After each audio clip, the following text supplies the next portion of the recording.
Angel is brought to you by Audible with an unmatched selection of audiobooks, original audio shows, news, comedy, and more. Get a free audiobook with a 30-day trial at audible.com/angelbook. Hey everybody, welcome to another episode of Angel, the podcast that goes along with this book. And the book I'm holding up for those of you who are listening to the audio only is Angel. It's a book I wrote about how I was able to break into angel investing here in Silicon Valley. And I've invested in over 150 companies. In those first 125, I hit 6 unicorns. What's a unicorn? That's a company worth over $1 billion. That's what every angel investor is looking to do, to have some outsized success that makes up for a lot of failure. Because most startups fail. That's the rules of the road. We all know getting into this game that startups are hard. And being an angel investor is one of the most unique professions in the world. And it's a profession that now is opening up and becoming actually professionalized. There are thousands of people here in the United States who are self-identifying as full-time or part-time angels. In other words, this is what they think their careers will be. That's why I wrote the book, and that's why I started this podcast for you, for the people listening, because there is very few ways today in society to move up from poor to middle class, from middle class to upper middle class, or even into the wealthy or the 1%. The American dream has never been harder to achieve.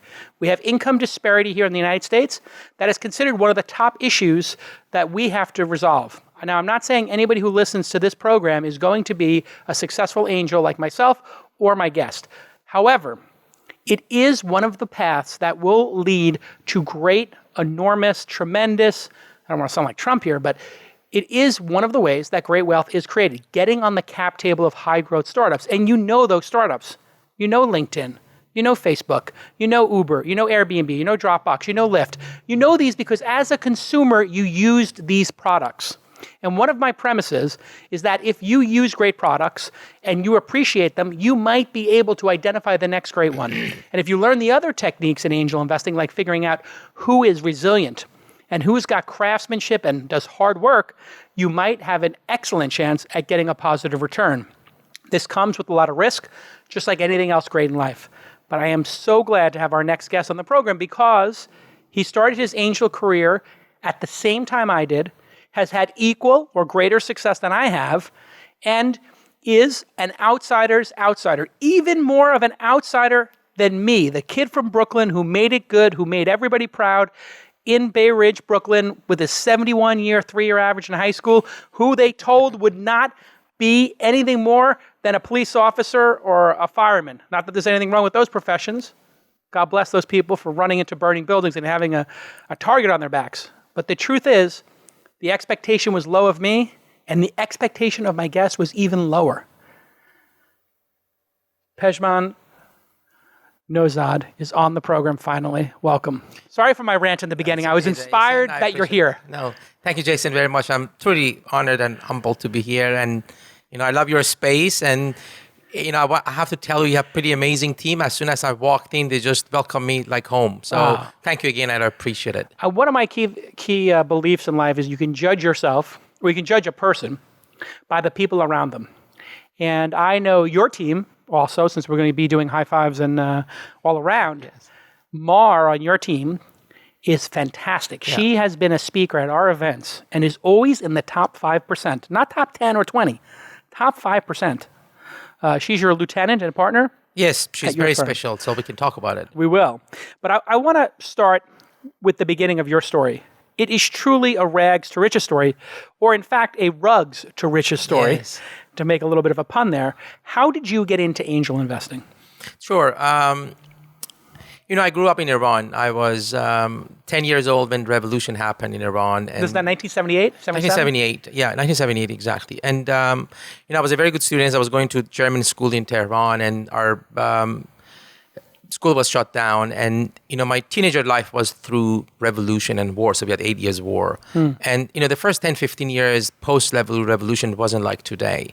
It was tough. So I couldn't wear short sleeve like you to go to high school. Huh. And although I was a, top students, and they denied me going to college because every high school had this Islamic association run by students, and they had a say on you. So they were a watchdog the whole 4 years. And although I became, my score was like 536 out of 1.5 million on the like a SAT score, I couldn't go to college. So the reason I bring it up is just my skin became really thick by going through the war and revolution. And, I went to college the next year, but after 2 years, I decided to leave the country. But in Iran, you have to serve in military.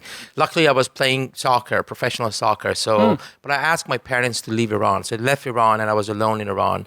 And then I got a visa, went to Germany. To stay with my parents, and they gave me a scholarship and playing soccer. But my brother, who left Iran, had this American dream, forced me to go to U.S. Embassy. I went over there, and somehow they gave me a visa. So before that, I started to write for sports magazine when I was 16, and at the age of 18, I hosted Iran's most popular radio talk show. So I became very good at sports writing, and that's why they gave me a visa. I told the consulate that I want to go watch NFL, NBA, and so on. I took a chance. I was 22, 23. I was in love with a girl in Iran, and I just came here to San Carlos. And my uncle used to live. I had $700 and didn't speak a word English. And my first job was at the car wash. So I found a job as a car wash because I had to find a job that doesn't require language. But I was the best car washer the world has ever seen. I tell you, no one has ever washed You got cars in like there, detailed it. I just did like no one else, like my own car. And my English improved. I found a job here in a yogurt shop in Redwood City. And at that time, I wanted to go marry the girl I loved. And I didn't want to ask my father to pay for it, so I decided to save every penny. So one of them was just rent, and working in a yogurt shop, you don't make much money. So I said, okay, I have to not paying rent. And I asked the owner of the yogurt shop if I can sleep in an attic above the yogurt shop. But it's real attic. It was like you couldn't walk because it was short.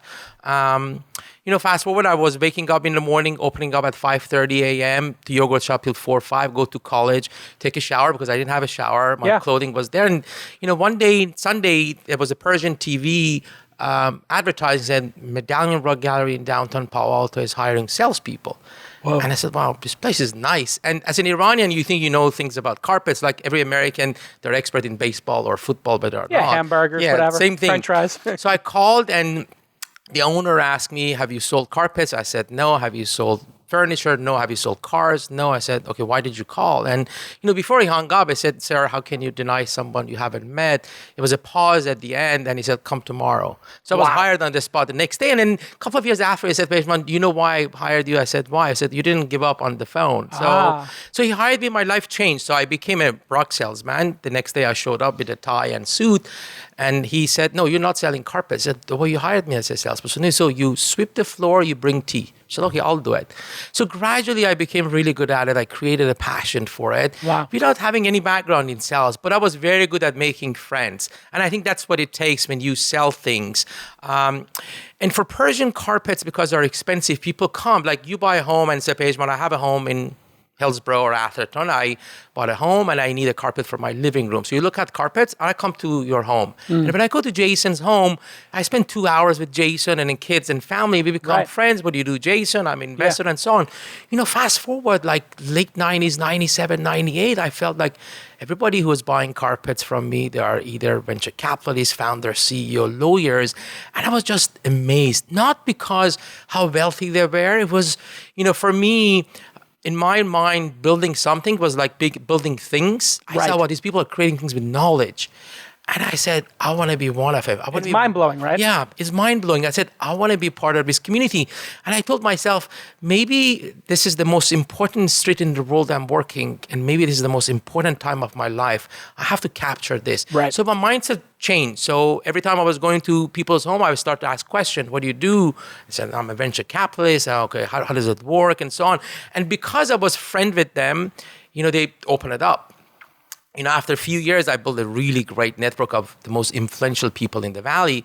And I walk up to the gentleman who I really owe a lot. He passed away. And I said, you're in carpet business, you're in real estate.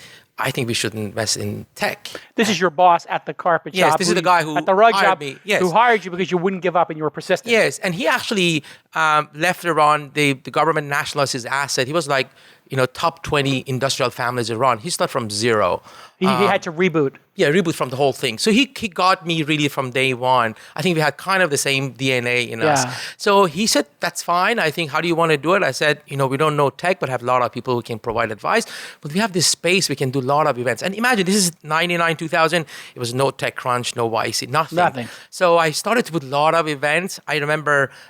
you would host events at the rug shop, right? Yeah, and I tell you a little bit story because... I was like 27, 28 years old at the time.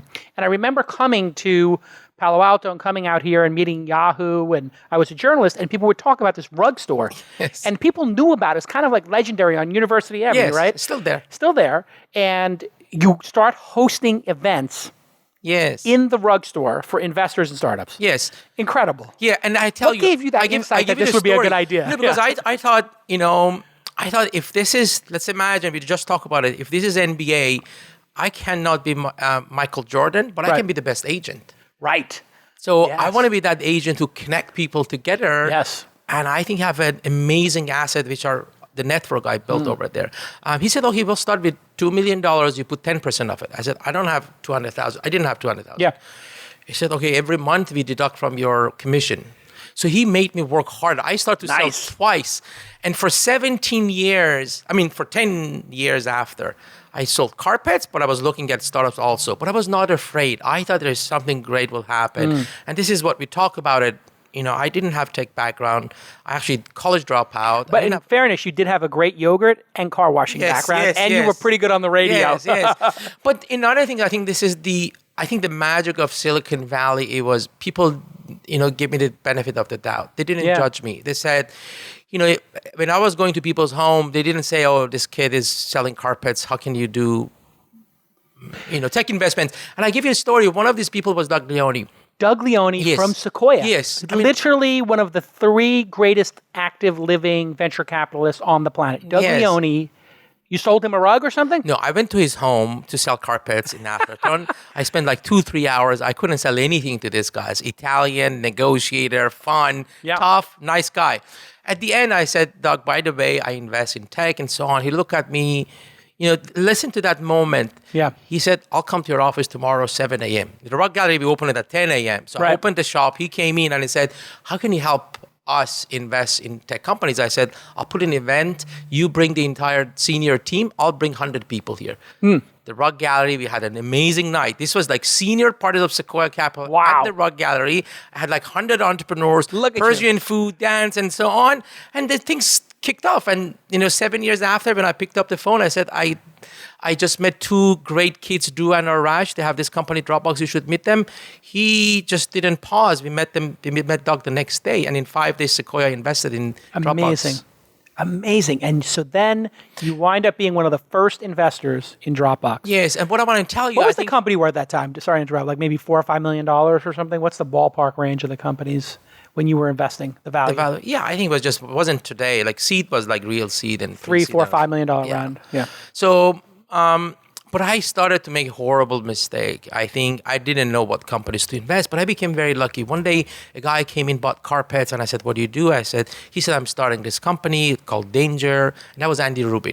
Danger? Yeah. The mobile phone that opened sideways with a keyboard. It was like ahead of everybody, like ahead of time. But this is like, really, for people who don't know, this is 5 years before the Palm Pilot. Yes. And at the time, the BlackBerry was the #1 smartphone in the world. Correct. And we ended up investing in Danger. You invested in Danger as well? The first check, actually. They were on Sand Hill Road for 9 months, and nobody gave them money. I got to stop you here. You meet Andy Rubin. For people who know the industry, they'll know that this is the person who created Android later and sold it to Google. And Google's revenue right now, I would say, some very significant portion of it, a third or so, is probably driven by the Android ecosystem. This is one of the most powerful and largest companies in the world. So you happen to meet Andy Rubin. He cannot raise money. You give him the first check. This is what happens. He had an office on University Avenue. I went over there, 2 other founders, Matt Hersonson and Joel Britt, and Matt is Mar's husband, my current co-founder. So this goes back to 17 years ago. I was just amazed by how Andy thinks. He was seeing future before anybody else. And I said, okay, if this guy sells balloon, we should give him money. I convinced our team to put money. And then because Andy and we built a good relationship, I just saw him in action. And I said, aha, these are the people I should go after. So after that kind of pattern recognition, made mistakes, venture capitalists took my call seriously and had a really good deal flow. And being Iranian American, I think I was a hub for any Iranian entrepreneurs. If you look at the history, Arash, co-founder of Dropbox, is Iranian, and we have a lot of influential people now. So anyway, fast forward, being lucky at the right time and so on, I ended up investing in the companies that you mentioned. Yeah. It's so mind-blowing to think, just to recap the story for people, you're a nobody who has no money. You're washing and drying cars in San Carlos. For people who don't know, San Carlos is, kind of like the tiny town between Atherton and Palo Alto and Mountain View, whatever. It's like, if you were looking for a cheap apartment, that's where you'd look, I guess, right? It's like not Actually, the most... the car wash was in San Jose. I was driving from San Carlos to San Jose. I bought a car for $750. $750, wow. Yeah, and I didn't have the $750. I managed to pay five payments of $150. Perfect. It was 1973 Chevy. 1973 Chevy. My first car was a 1973 Mustang Grande, and I paid $650 for it. And the great part about that car was the air conditioner didn't work, but there were 2 holes in the floorboards that had rusted out, so you got plenty of air blowing in when we were driving on the Bell Parkway in Brooklyn, where I almost died driving that car. But one of the things people have to realize here is a lot of people get intimidated when they hear about the technology industry in Silicon Valley and all these titans of business. And I think what's important for people who are listening to realize, and then just also in their lives, is that these are just human beings. They're normal people. And our industry, as much of a black eye as it's gotten in the last year with some of the issues that, we certainly need to rectify, right, around diversity.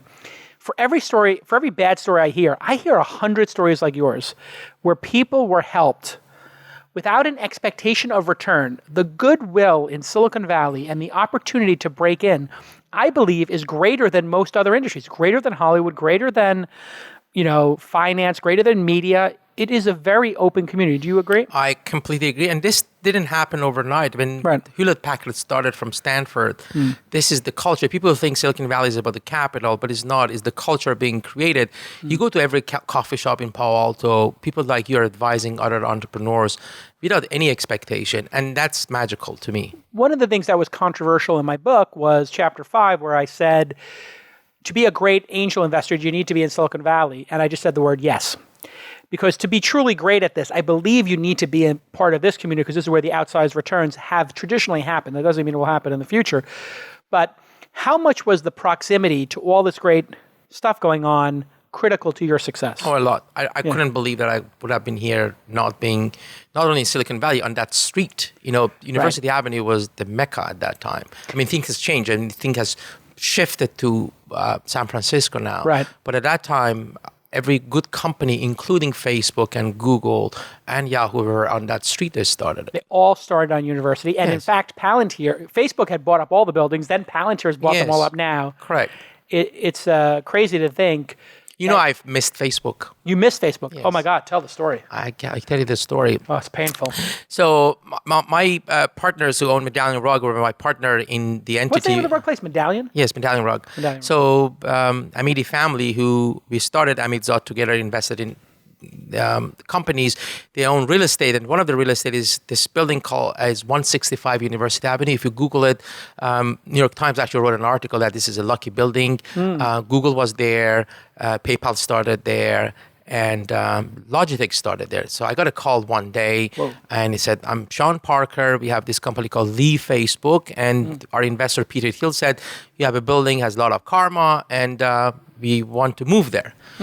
I said, "Let's meet." So he came to the gallery and he invited me to their office. It was a tiny office. I went over there. It was kind of a messy scene, pizza all over at 10 a.m. And then Mark came in and said, "Hello." And then he pitched it, and I never heard any pitch. I mean, he was amazing. And he said, "We want this space." I said, "This space is for the companies that we can invest." He said, "Impossible. We signed a deal with Excel. They're wiring money next week." And I went back. I said, "I can't give it to you." 3 days after, he called. He said, "Oh, we managed that you can invest $50,000 Great. in the company." I said, "Fine." And then lawyer came and I actually published that. It was $49,998.36 at around $85 million valuation. 80 or 85? Yeah. This is what I did. I took and attached to that the 10 investment. basis points almost. Attached to that investment was a lease agreement, and they had 5 years option to extend it at the same price. I took it to the real estate office. They didn't accept it. So we didn't end up to invest. But I think it was a lesson to me that I didn't push it. I should have pushed that. Right. I did like not, on the phone. I shouldn't have given it up to the real estate office, but we should get these things done. So, but you learn that you don't overanalyze much the early days. I expand upon that because I think that this is a very important point of you don't overanalyze in the early days. When you're looking at a new company, there is so little data to go on, right? What are the signals that you look for? Yeah. I spend a lot of time to get to know the founders. I like founders who are not tourists. Tourists. Explain that. I think the people who have this desire to make a difference, no matter what, if this works or not, they do it again. And I think, if this company doesn't work, they do another company and so on. This is, even angel investing is not for anyone. This is a long, long road that you have to be patient. You have to work. And as you mentioned on your motto, do the work. Yeah. So I spend a lot of time to get to know them. I like founders who are close to the problem they're solving. What does that mean, to be close to the problem? Okay, either you live through that problem, you worked at Salesforce or Google, and you say, okay, this is a huge opportunity here I can solve. You have academic background, or somebody in your family was sick and you figure out that I have to do something about cancer. I like teams who have chemistry together. Chemistry. Okay, so we got the founder. It is a meaningful problem to them, and they're dogged and resilient. They're not a tourist. They're not here on vacation. They're going to be here in Silicon Valley or wherever working on projects, and then you're looking at the team. Yes. So talk about team composure. Yeah, I like teams who have history together. They either work together or they rock climb every weekend or they went to high school together. They have a lot of things in common. They discuss and they can look eye to eye. That's the one thing that you cannot fix as an angel investor when there's no chemistry between them. I like teams, especially CEOs who are paranoid in a healthy way. Yes. They wake up in the morning, they question themselves. Although they're confident where they want to be, they question every single decision they make, and they have this fear they can go out of business soon. Right. So I love to see that in founders. The thing about being paranoid is I think that you're right to be paranoid. An enlightened person who understands the history of business and has watched the arc of companies knows about crossing the chasm and the disruptors challenged and the innovator's dilemma and all this stuff. They know that there is going to be somebody who's coming to take their business. They know that there are 20 different ways that a business can be destroyed in a day. And they have to be vigilant. And some people are not vigilant. I've had investments where they didn't know how much money was in the bank. And I literally, to this day, and I'm rich now, let's be candid here. I've got plenty of money. I get an email every week with the cash balances in my businesses. That's how insane I am. Yes. Because I want to know how much cash is left. I absolutely agree. And I know what the burn is at every company. Yep. I know everybody's salary. I know what I spend. I've had founders who are not vigilant. The paranoid survive. Yes, I absolutely agree. I like founders who are insanely focused. You typically don't see them anywhere. Yeah. You don't see them in conferences. You don't see them in parties. You don't see them in cocktails. And you don't see them even the Christmas parties that the big funds. But you don't see them.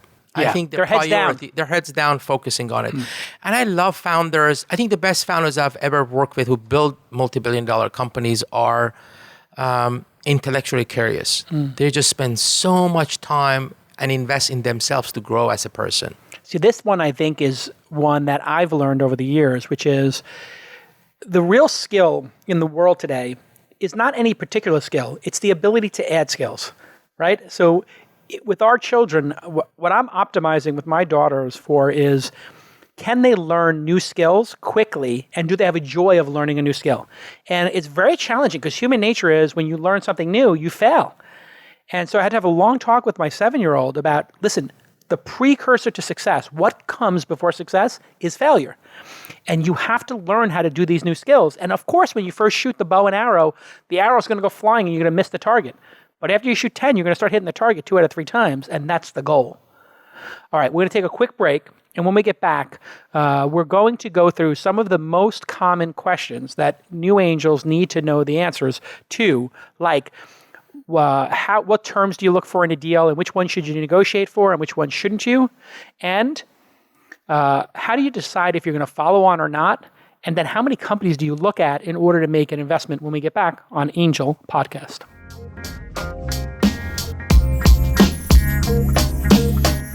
Hey, everybody, let me tell you about my favorite app on my smartphone. No, it's not Waze. I do love Waze. It's not Uber. I do love Uber. But my favorite app right now is Audible. Why? Because every day when I wake up and I'm doing that morning commute, driving from the peninsula up to San Francisco or driving from my home all the way down to Sand Hill Road, I listen to something on Audible to get myself motivated, to get myself smarter, and to just expand my consciousness. Audible is my meditation. I love to listen to audiobooks. Sometimes if they talk too slow, I put it at 1.5 and I can get through a book quicker. Other times they talk fast like I do, and I just leave it at 1x. They have a beautiful sleep timer, which I've talked about before on the program, where I put my AirPods in, boop, and I get to listen for the last 15 minutes before I drift off into my sleepy sleepies. But there are tons of features for this product. If you haven't used Audible in a while, get back into the app. The app is so amazing. The feature set that they've added, including sharing a book with somebody and taking notes and bookmarking specific moments where you can then go reference it again, the speed control I talked about, and channels are amazing. This is something most people don't know about, but they have exclusive content, original short stories, comedy, best of news, podcasts, handpicked and continuously refreshed. Channels is a great little feature inside of the app. So remember, when you use Audible, if you don't like a book, you can get it back and exchange it for free. That's right. They have the great listen guarantee. If you don't like a book, you can exchange it, no questions asked. And I got to tell you, I got 2 or 3 clunkers that I'm going to take the time to do this with and get those credits back. There's an amazing selection there, and it's unmatched in science, business, motivation, and the narrators turn your mundane drive into a delightful education and enlightening experience. So ride with Audible. I'm going to give you my pick right now. This is the book I'm listening to right now. It's Nassim Taleb's Anti-Fragile. And this book is about things that gain from disorder. So it's not about being resilient. This is about actual things in the world that when there's disarray and chaos, they actually do better. I won't spoil it for you, but he is obviously the author of The Black Swan. He's incredibly brilliant. And this book is just, it's one of those books where he says things that are so profound, so eloquently, that you hit that rewind 30 seconds button. And that's really easy on the interface. Whether you're driving or you're on your commute or you're running, you can just hit that, boom, go back 30 seconds. I want to hear that again. Or boom, boom, I want to hear the last minute again. And I do this all the time. If I hear something great, boom, boom. I just want to listen to it again and let it sink in. It's a great book, Anti-Fragile. The other one I just finished is Red Notice. And Red Notice is by Bill Broder, who is a hedge fund manager who was operating in Russia, and this is like a cloak and dagger story with Putin and the Russians and the KGB and violence and business and the mob, and it is the most compelling thriller that I've listened to in years. I mean, not since Shadow Divers have I listened to something so compelling. That should give you an idea. I love Shadow Divers, another audiobook. So anyway, go check out Red Notice. It's so good. I'm going to have Bill Broder on this week in Startup soon. So here's a special offer just for our audience. Go to audible.com/angelbook. Audible.com/angelbook, and you'll get a 30-day trial membership. And you can download my book of the week for free. Just signing up at audible.com/angelbook. Audible.com/angelbook. Very important that you put that in there to get that 30-day free trial membership, the free book. Audible.com/angelbook. And to Audible and the team there, especially the product team, I just want to let the product team know there that you are kicking butt. I mean, I am just delighted. Every time I see you update that app, I look in the notes and I see what you're adding to my precious, loving Audible app. I love Audible. I just give a big hug to Audible. I love, love, love Audible. I'm addicted to it. Go ahead and go to audible.com/angelbook.com. All right, let's get back to this amazing episode.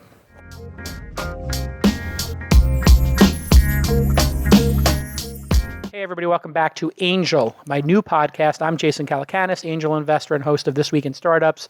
You can follow me on Twitter. I'm Jason on Twitter, Jason. And if you interact with me on Twitter, if you like and retweet what I say, I will reply to you and follow you back. That's the secret of Twitter. Follow somebody, like and retweet them, and they may do that back. And then I'm also on Instagram, also instagram.com/Jason. And you can find me on the Facebook as well. And if you have a great company out there that is in my Goldilocks zone, which means they've got their product built and a couple of customers, but they don't have their Series A yet, email me an introduction, jason@calacanis.com, my first name and my last name. I am always available to meet with great founders who are building awesome products. Okay, enough of the plugs. My guest today is Pejman Nozad, and he is one of the top 3 angel investors currently investing in Silicon Valley. His firm is Pear.vc, Pear.vc. Why Pear? When we started the fund, I love pears, by the way, my favorite fruit. Thank you. My partner, Mar Hershenson, said, Pejman, everybody knows you, so why don't we put your first name and my first name? So it was Pejman Mar.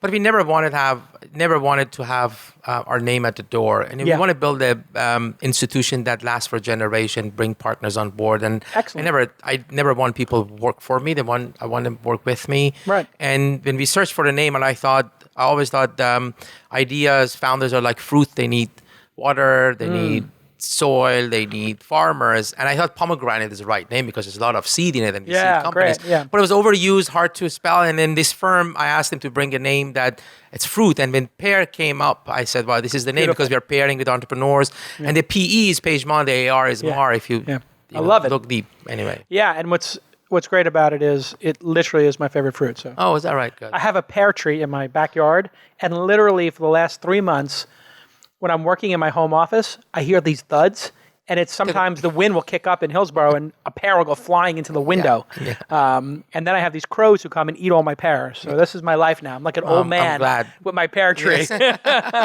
All right. So we're going to go through some rapid fire questions here. These are blocking and tackling, for people who are new and aspiring angel investors to understand what your best practices are at Pear.vc. And so how do you decide if you've invested? I get this question a lot. I've invested in a startup. It's now 12 months later. They want more money. How do I decide if I give them more money or I stand pat, I go pro rata, I go super pro rata? How do you make that decision?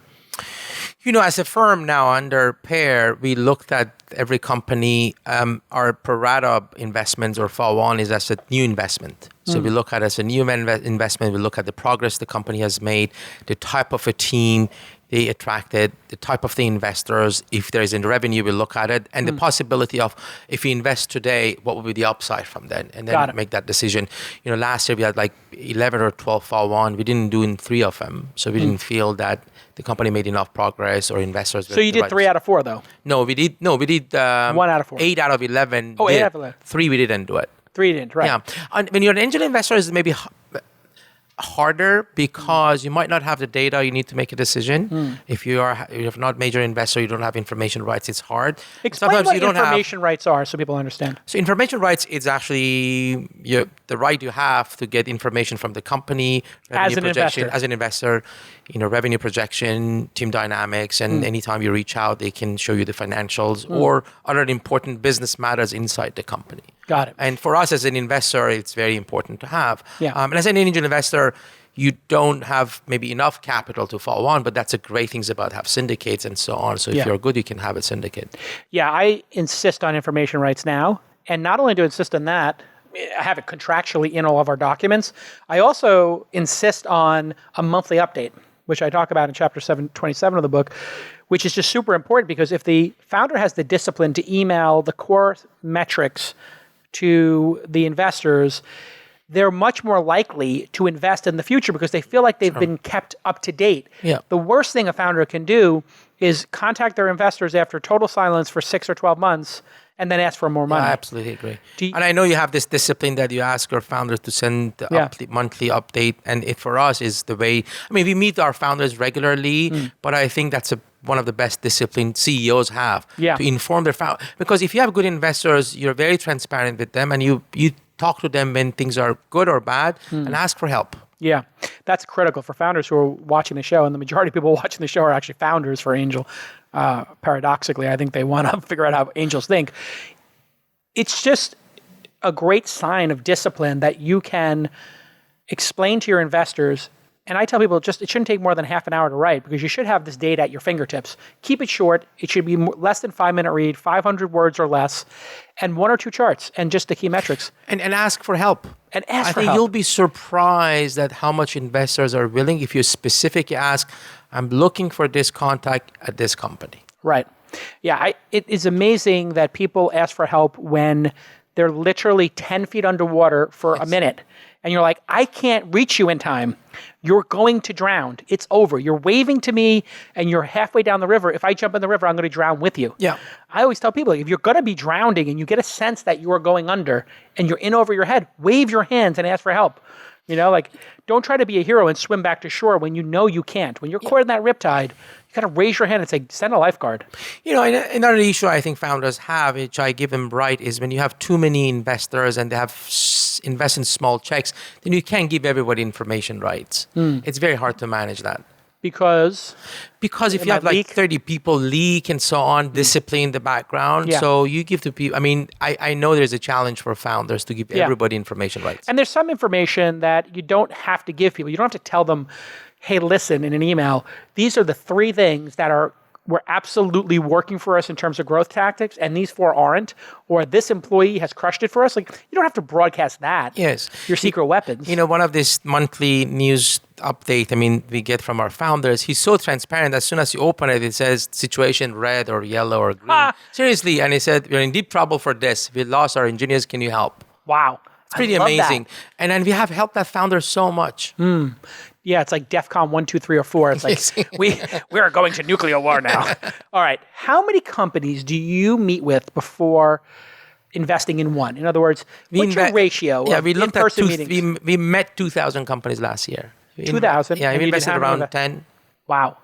Yeah. Wow. And then particularly we have to say a lot of no, but because we're doing kind of the ground zero investments, pre-seed majority of it, we need to get to know them. So we take a lot of meetings. We have to find a way to do less meetings, but last year we did over 2,000 meetings. And how do you keep yourself disciplined in those meetings? Because this is one of the things I've seen with investors. A lot of investors, I've been on the other side of the table where an investor is on their phone during a meeting with me, or they're not paying attention, or I can tell they're not into it. How do you keep that discipline as an investor to be respectful to the founder? Yeah.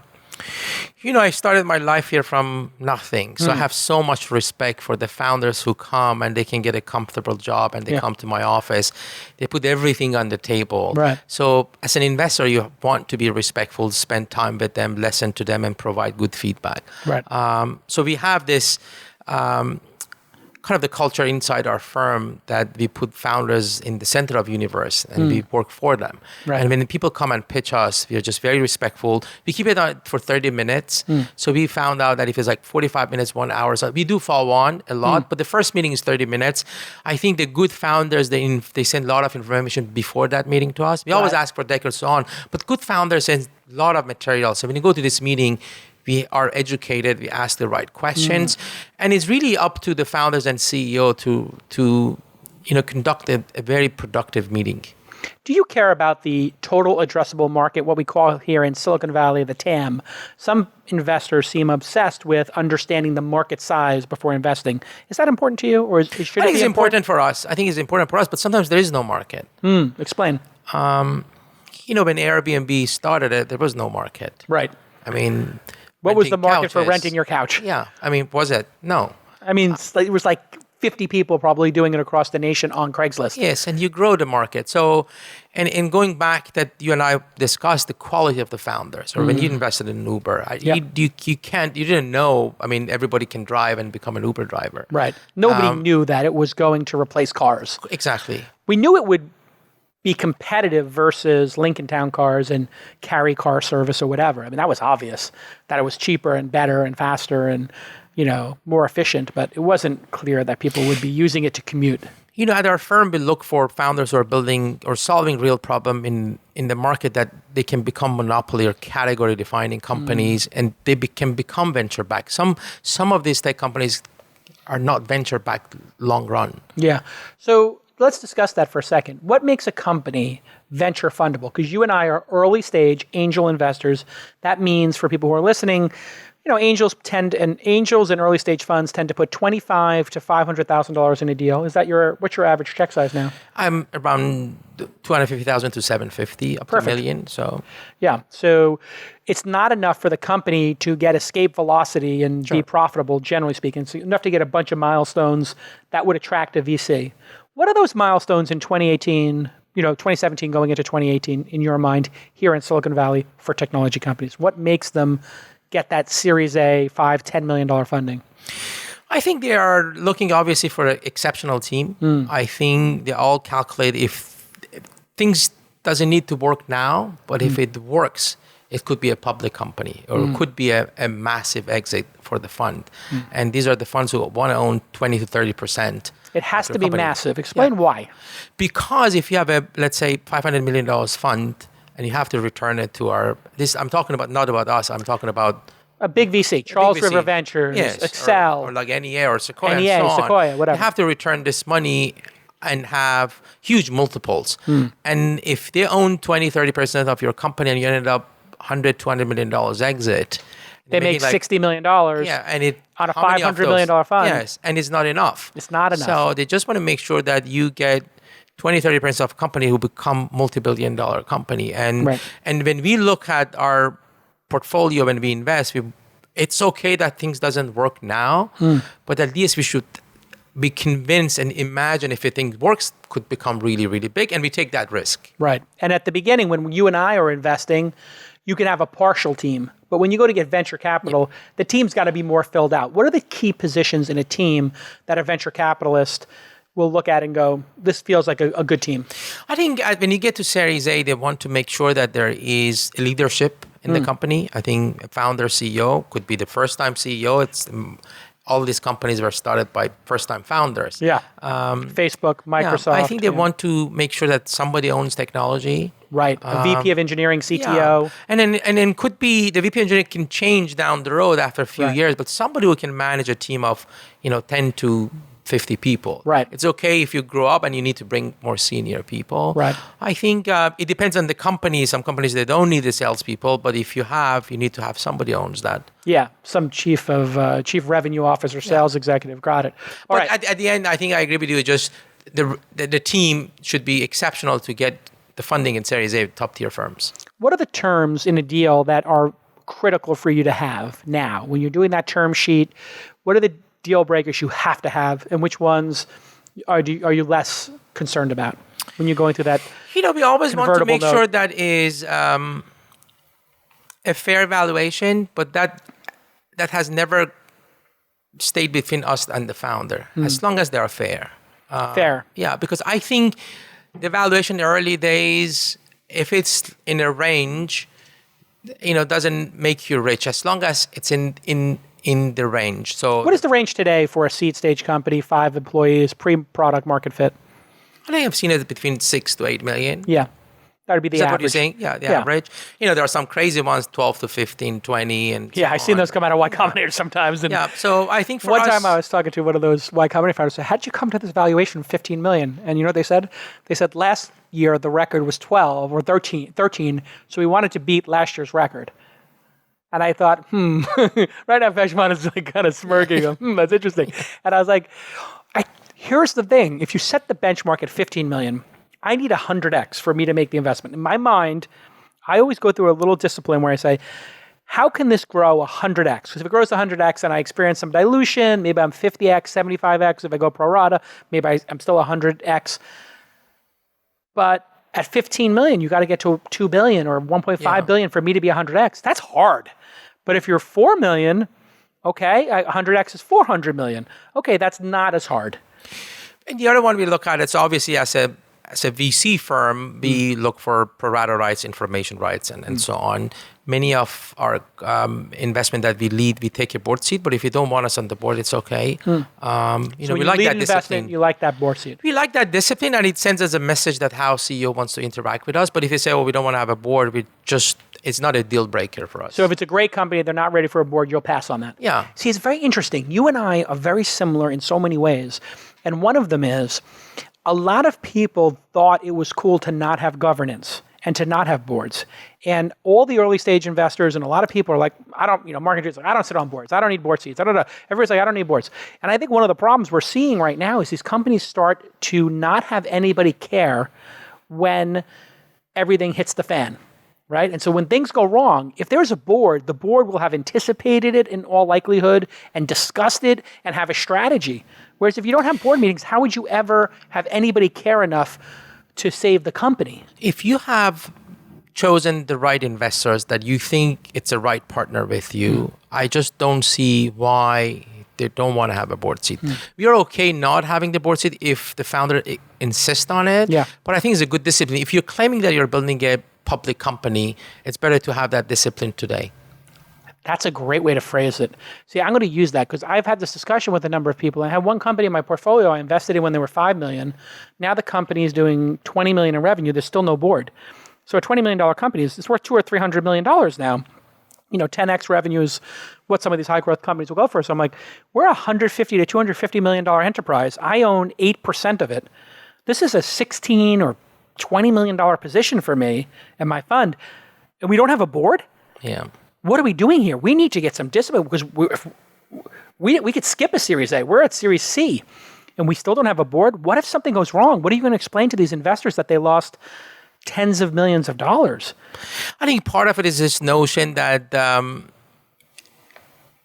some founders they think they're scared of VCs or investors. They come and fire you, but those days are gone. Yeah. I think when I started, there were 3x liquidation preferences. You control the board now, but founders control the board. Yeah. You can't fire founders and so on. So I think this is kind of I see the board as a really close working relationship. Yeah, I mean, even in the case of Uber, which I don't want to get too into because I'm obviously a conflicted party here, but even in that situation, they couldn't oust Travis. He had to resign himself, right? And if you look, that company had massive governance and a lot of people, and they still had some challenges, right? So proper governance, absolutely critical for those people who are listening here. Okay, we're going to do a quick portfolio review as we wrap up here. This is my favorite part of the show. It's your chance to tell us how you met the company, how you made the decision to invest, and just a little bit of color on that. So Lending Club.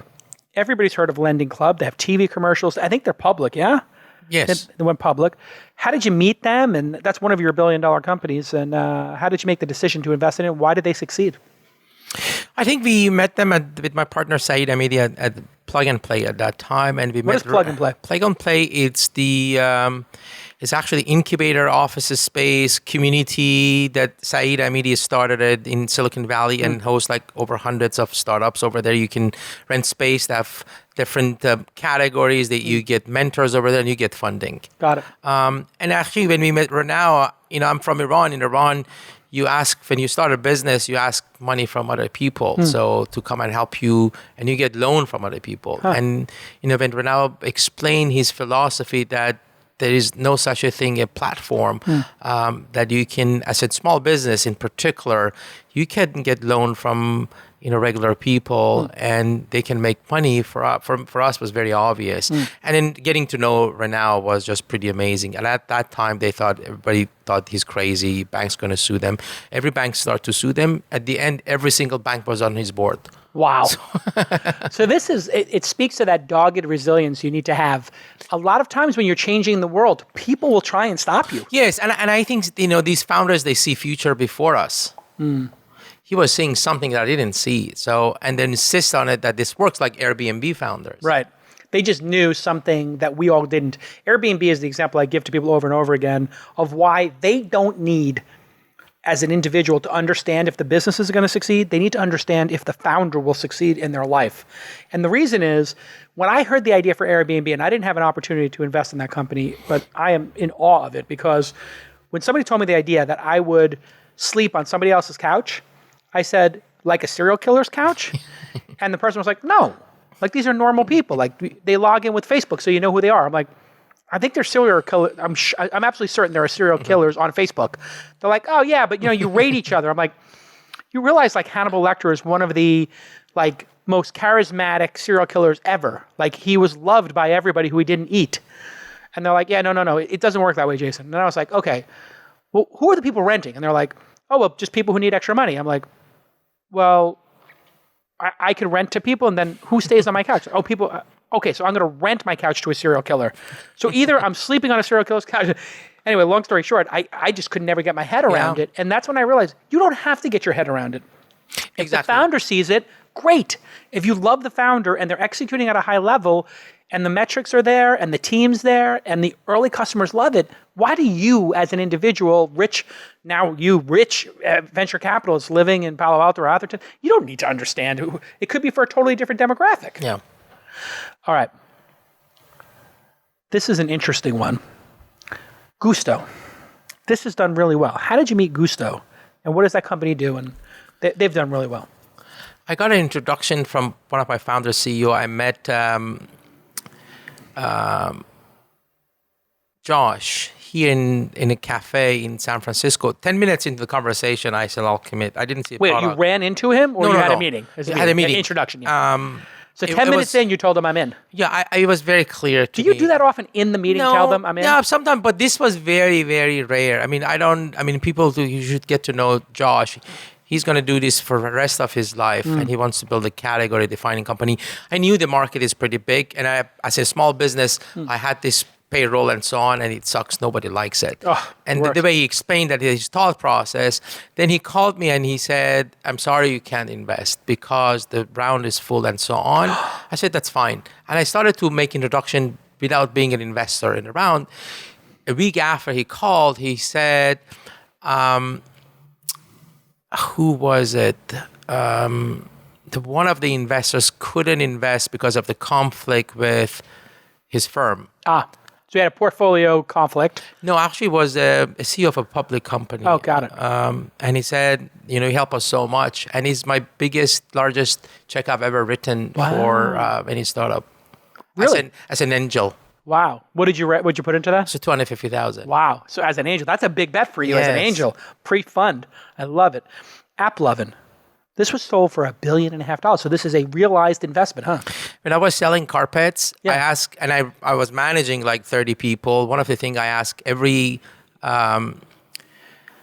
salesperson that at the end of the day, I want you to Google whoever you sold carpets, you went to a home, report to me. Because I was going to say who is coming. And one of these days, my brother was working there. So this Iranian kid is very smart and so on. His name is Arash Froughi, Adam Froughi. You should meet him. I became a good friend with Adam. And the next time he started Lovin, I was an investor in his company. Amazing. And DoorDash, I love this company. I know Sequoia is an investor in it. How did you meet DoorDash? DoorDash, we met them That's Tony, right? Yeah, at Y Combinator. Yeah. We met them over there, and we spent a lot of time. Actually, did you go early when you were mentoring, or did you meet them on demo day? We met them before demo day. Yeah. So, and actually, my partner for due diligence on University Avenue, she went to every single restaurant, asked about DoorDash, and everybody loved it because they were, actually, we knew there is something there. We loved DoorDash because they were not touching food. They were determined to build a logistic company. Right. And they're all mathematicians. They thought software should solve it. And Tony, I think, walks through the wall to make things happen. Absolutely. All right. Now, this is interesting because you brought up due diligence. And you had Mar, your partner, she went to the actual customers and asked them, hey, what do you think? That took her probably a day or two total, maybe 5 hours. But that is all the difference in the world. You can decide through a little bit of due diligence to make an investment. What is your typical due diligence process today? And what was it when you were just a solo angel? How does it different now? Oh, very different. I think. So take me through each. When you're an angel investor and you have developed this pattern recognition and you've seen founders, you meet them and you look at the size of the market, you talk to the rest of the team and you form an opinion. When you're a venture fund, you have to go much deeper. I think we look at that, we talk to the customers, if there's customers. Sometimes there's no customer. At the time, DoorDash had customers, but we have some companies now becoming really big, like Branch, or one concern just raised $20 million. There's no customer. If it's technical due diligence, Mar has PhD in double from Stanford. She was a professor, so she gets the technical part pretty quickly. And if things that we don't understand, we reach out to our immediate network to get their feedback, their opinion. Sometimes we reach out to real expert in that thing. We want to see if we have missed anything or not. We look at other people to see the world through their eyes. And spend time to get to know the team, reference check at the end. So it's really thorough. Explain what a reference check might be. Reference check is typically founders send three or four of their people who know them, but we manage to go through other people because the references always come really positive. Of course. So you manage to find people you can who do have dark worked before. reference checks. Yeah. Yeah. And then what do they really call that when you do a reference check that's not the?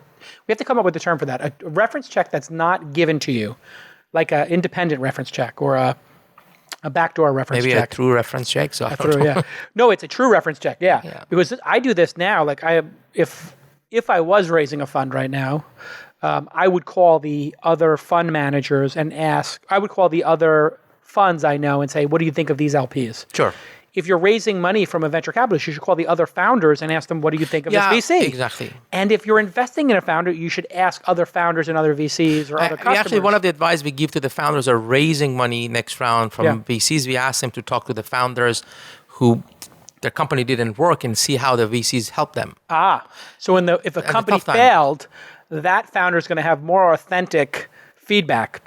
In failure, you really get to see a person's character. Correct. Yeah. How do you handle failure? Majority of startups fail. Has it changed? Have you become more philosophical about it now that you've got a couple of, not a couple, but a dozen wins under your belt? Or does it still burn you deeply when things don't work? It always hurts. I actually but always try to learn what mistakes we made, what mistakes the company made. Can we have done more for the founder? So I put myself on the seat and ask questions. It's not only founder's fault. I mean, sometimes the market, the timing, and people don't get it. But it hurts. But I've learned as an angel investor, you have to lose in order to make the big wins. Yeah, it's so true. Yeah, and I think you have to go back. I think the discipline that you lose money today, you go back to the next meeting and be as excited as ever. It's not for everyone. I think you have to have this. I have lost money. You go back to the meeting. You think this could be the next Dropbox or Mark Zuckerberg or Travis. So you need to create that discipline, and you have to have a strong character. Yeah, I think that this is something I learned from gambling large amounts of money in poker, because I had one night. I was actually, speaking of Persians, I used to play cards with Persian guys in LA. Is it a big thing in the Persian community in America? Gambling? Iranians are good in math and science and poker. Yeah, so it's it's amazing the number of Persian guys who play poker in LA. There's a big Persian community there too. Yeah. And I lost one night. I think I lost $70,000. I lost 8 hands. And I did the calculation. I was ahead on all 8. I was even on 1 and I was ahead on 7. And when we ran out the all-ins, I went home to my wife. I was like, I was 60, 70, 80% in all these hands. The chances of me losing those 6 hands was like under 1%. And my wife said to me, well, haven't you played more than 500 times? And I was like, oh my God, you're right. This is the 500th scenario. She goes, you should go to that game tomorrow night. I went to that game. I get in the game. I'm down $50,000. So now I'm down $120,000 back-to-back nights. And I am mental. So I said to myself, I'm not leaving to this table till I'm even. And this is when I play my best poker, is when I'm down. So sure enough, I start playing more aggressively and I get back to even for that night. And now I'm even for the 2 nights. So in my mind, I'm even for the 2 nights. This is a huge win. But then I'm like, I got to press my luck. I wind up $160,000. Because that other 2 nights, people knew I was losing and they were just beating me up. They were all challenging me, constantly raising. And I said, okay, it's 3 a.m. I'm going to play till 5 a.m. I mean, these are crazy games. I said, I'm going to play for the next 2 or 3 hours. And I'm going to play mental. So I put my phone off and I just started calling everybody down. I called some guy down on a $100,000 hand and won. And then I was like, that's it. I'm pulling the ripcord and getting out. I went home to my wife. It was like one of the greatest victories of my life. But the lesson there is the precursor to great success is often multiple failures back to back to back. And when you do angel investing, all the bad news comes first. Yes. And all the good news comes 7, 8, 9, 10 years later. Yeah. The first 2 or 3 years of your portfolio must have been brutal. Exactly. And you don't know you're good at it or not. You have to wait. And speaking of that, I think we all live as an investor for those moments that somebody walks at your door and surprise you. And that's that's the moment. And that's, I think what distinguished an amazing investors and not are those who detach from whatever they believed before, and they can see the future through the eyes of the entrepreneur. And that's where you end up investing in Uber or Airbnb. Right. Because whatever you believe till that moment doesn't make any sense. How great is our life? We sit there and we meet with people who want to change the world, and they tell us everything. Yes. And then we get to have this incredible, joyous moment where we get to support them and join them on that journey. I feel myself so lucky to be here. I think I do too. People come and educate you about an industry in 30 minutes or 45 minutes. So I think we're just all lucky to live around here. It's one of the amazing things. Like if you think about how smart you can get in the world, well, how could you become smart? Well, you can go to college, and a bunch of professors will teach you what's in the books. And some of them maybe do some primary research. But then you think about the role of an angel investor. If we just did this as a job that paid, $150,000 a year, it was a good, well-paying, white-collar job like being a lawyer, and your only thing was to just assess, is this company going to win or lose for a bank, and just write a statement. Like your job was to work for, Bank of America, and you just had to meet with the companies that were asking for lines of credit and just write up if they were going to succeed or not. That would be worth it. Yes. And it's so much fun. Yes. Funny you brought it up. Remember the day I was hired by the owner of Medallion Rock Gallery, 20 some years ago. The owner took me out and he said, out of the gallery, he said, at the end of this street, there's a university called Stanford. You can go there, get your master in business, but the real PhD in life, you get it with me here. So whatever I tell you, do it. So I'll do it. Pejman, it's been an amazing hour. It's just a tremendous joy to have met you because... Likewise. It's so nice to meet somebody who worked hard and that had extreme success. Thank you very much. You're one of the great examples. I don't want to go on a super tirade here, and I try not to make the show political. But in the current climate, you would have a very hard time to get into this country, correct? Yes, of course not. I mean, I came here as an Iranian Muslim, no visa. Yeah. So I don't, my worry is the next Pejman might not have a place in America. Well, and I think I'm grateful to America. And America gave me every single opportunity to be. Greatest country in the world. Yes, and they never judged me. They never told me. I never felt foreigner here. I never felt outsider, especially in Silicon Valley.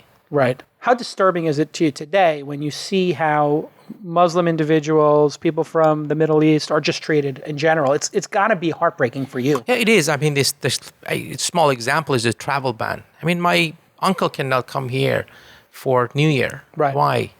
And he's a member of ISIS, right? Yeah. Clearly, if Trump banned him, he's a member of ISIS. Well, look at just the contribution of immigrants, an Iranian, like CTO of Yahoo Iranian, CEO of Uber is Iranian. He was an immigrant here. CTO of Dropbox is Iranian. Chairman of Twitter is Iranian. Actually, isn't Dara Iranian? Or? Yeah, Dara, CEO of Uber. CEO, right? Oh, they said CTO. Yeah, the CEO is. Yeah, Chairman of Twitter is Iranian. Yeah. I mean, he's got all immigrant people. I think they came here.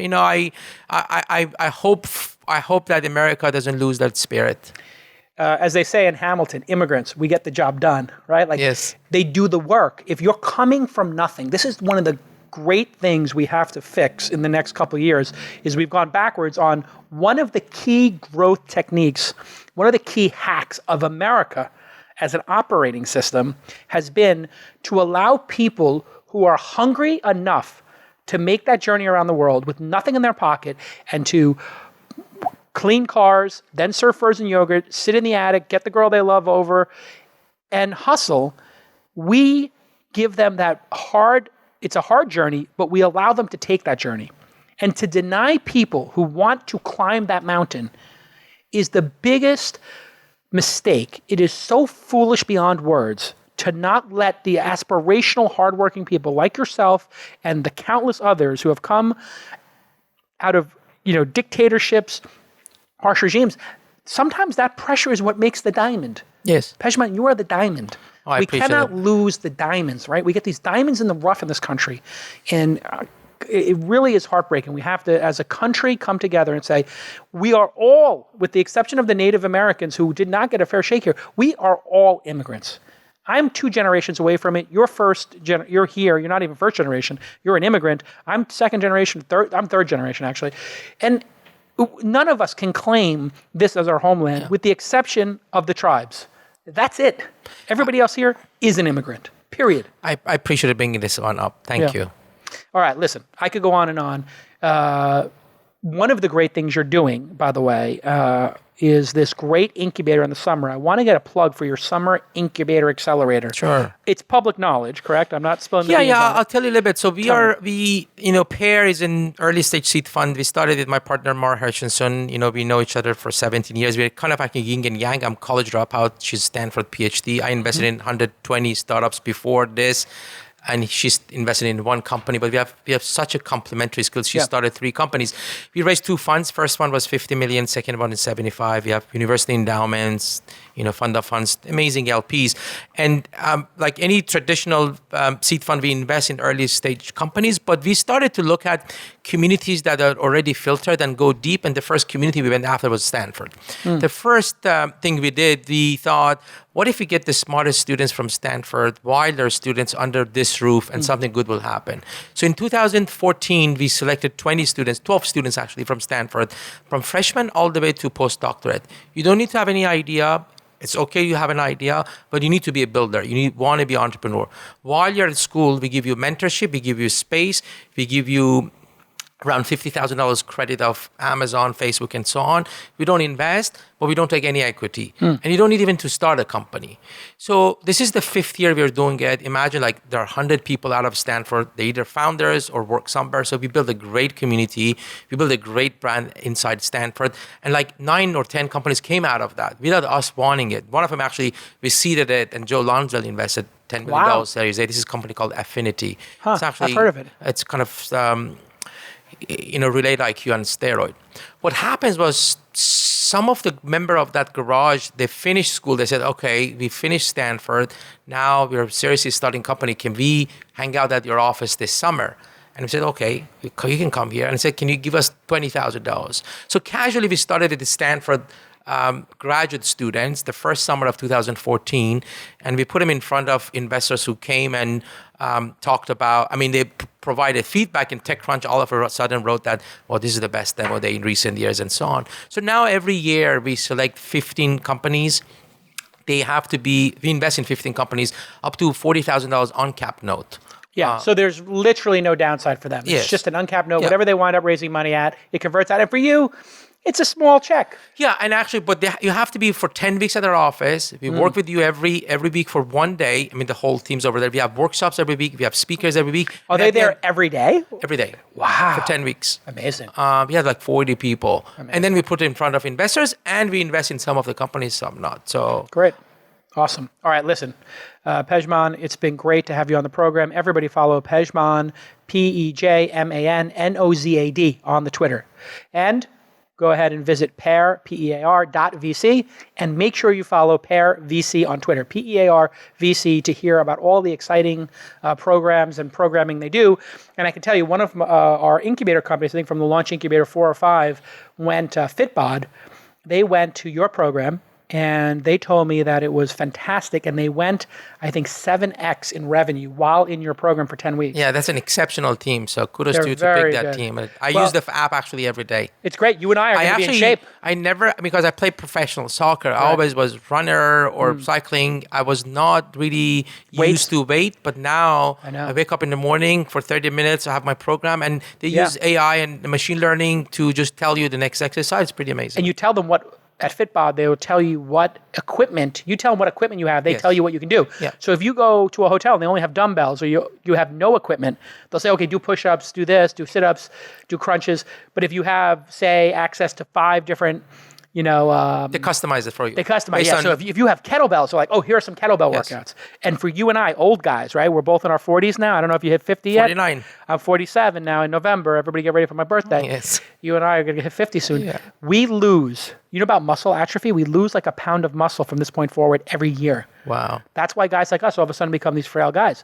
But what you have to do is, you ever meet these 60-year-old guys who have more muscles than us? They're just lifting weights twice a week. Yeah. If you lift weights, not only does the muscle atrophy go away, you gain muscle, and then you live longer, and you look better. Yes. That's what I'm trying to do. I'm trying to draw. I used to be thin. Now I got to do more weights. All right, listen, Pejman, continued success. And for those of you who are watching, if you haven't read the book yet, please go to angelthebook.com. If you have read the book, I have one request. If you got any value from it at all, I have 2 requests. One is you go ahead and write a review. That's it. Just write a review on Audible, on Barnes & Noble, on Amazon, iBooks, wherever you bought it.